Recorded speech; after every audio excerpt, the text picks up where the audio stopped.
à tous et bienvenue chez les douceurs de Maëlys. Je vous retrouve aujourd'hui avec une nouvelle recette et on va réaliser ensemble des petits biscuits. Donc pour le goûter, donc c'est une recette qui est plutôt healthy, donc qui contient uniquement 3 ingrédients et 3 ingrédients sains. Donc ici on retrouve de la poudre d'amande, du beurre de cacahuète et ici j'ai du sirop d'érable. Alors juste pour varier si vous n'aimez pas un de ces ingrédients, donc pour la poudre d'amande vous pouvez faire un mélange d'amandes et de noisettes par exemple ou d'un autre fruit sec. Pour le beurre de cacahuète, je vous conseille de garder le beurre de cacahuète parce que c'est ce qui donne de la saveur à nos petits biscuits. Et par contre, pour le sirop d'érable, vous pouvez le remplacer par du sirop d'agave, du sucre brun ou un petit peu de miel si vous le souhaitez. Donc là, on va commencer la recette. Donc ici, je vais donc j'ai 250 g de pâte de cacahuète ou du beurre de cacahuète donc, que je mets dans mon bol.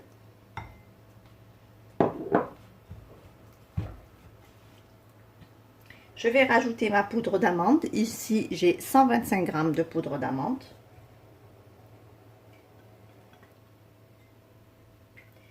Et je vais rajouter également 115 g de sirop d'agave.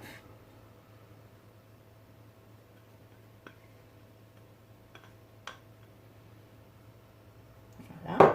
On va mélanger les 3 ingrédients ensemble jusqu'à l'obtention d'une pâte. Donc qui sera maniable en fait, avec laquelle on va pouvoir former nos petites boules de pâte.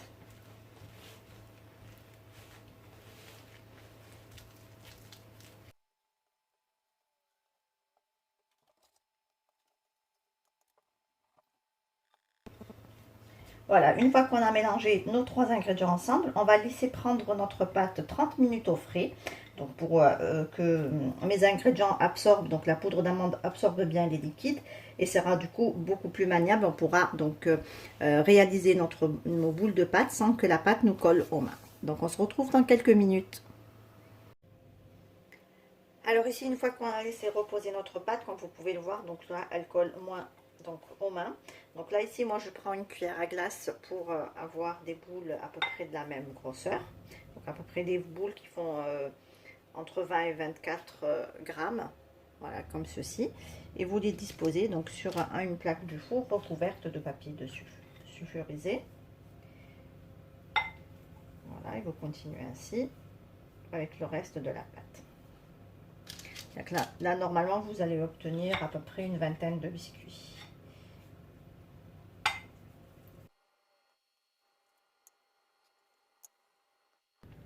Voilà, une fois qu'on a fini donc de faire nos petites boules, donc là on va venir un tout petit peu les aplatir avec la main et à l'aide d'une fourchette, on va venir donc tracer des traits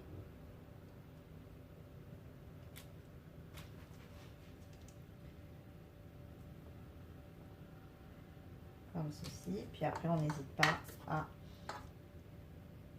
arranger notre biscuit pour lui donner une belle forme arrondie. Voilà, on continue ainsi avec tous les autres biscuits.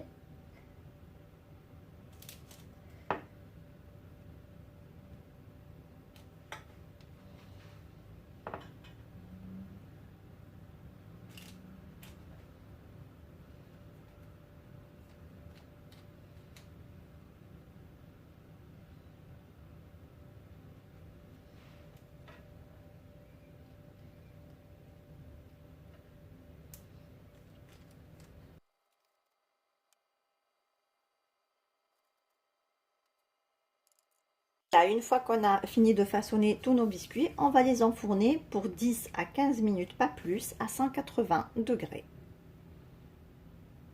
Voilà mes biscuits une fois cuits, donc là on va les laisser complètement refroidir. Donc quand on les sort du four, ils sont encore un tout petit peu mous, donc un peu comme pour les cookies. Donc vous les laissez complètement refroidir et du coup le biscuit va durcir naturellement. Ici j'ai un petit peu de chocolat noir que je vais faire fondre pour venir donc garnir avec mes petits biscuits. Voilà, une fois que les biscuits sont bien froids, donc là j'ai fait fondre à peu près 100 g de chocolat noir. Donc je prends mes biscuits comme ceci et je vais venir donc tremper juste la moitié dans le chocolat. Voilà, comme ceci. Et je pose sur ma plaque.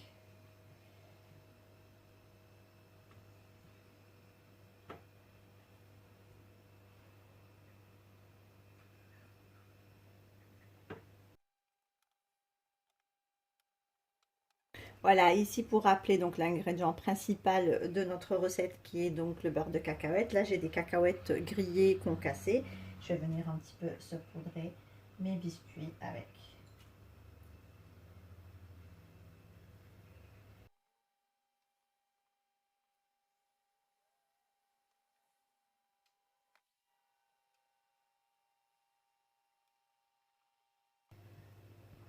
Et voilà, donc là mes petits biscuits sont terminés, comme vous pouvez le voir. Donc on obtient de délicieux biscuits au bon goût de cacahuètes. Comme vous pouvez le voir, recette très facile, très simple et qui se prépare en un rien de temps. Voilà. Ici on arrive à la fin de notre recette. J'espère que celle-ci vous a plu. En tout cas, si vous avez aimé, laissez-moi un like et un commentaire et n'hésitez pas à partager la vidéo autour de vous. Si vous êtes de passage sur ma chaîne, soyez les bienvenus. Vous pouvez vous abonner en cliquant sur le macaron qui apparaît sur votre écran et vous pouvez également activer la cloche des notifications pour ne pas rater les prochaines recettes. Je vous laisserai la liste des ingrédients en langue arabe et en langue française en barre d'informations ainsi que les liens vers mes comptes Instagram et Facebook. Je vous souhaite un très bon appétit. Je vous retrouve très vite pour une nouvelle recette. Merci de m'avoir suivi et à très bientôt chez les douceurs de Maïlis.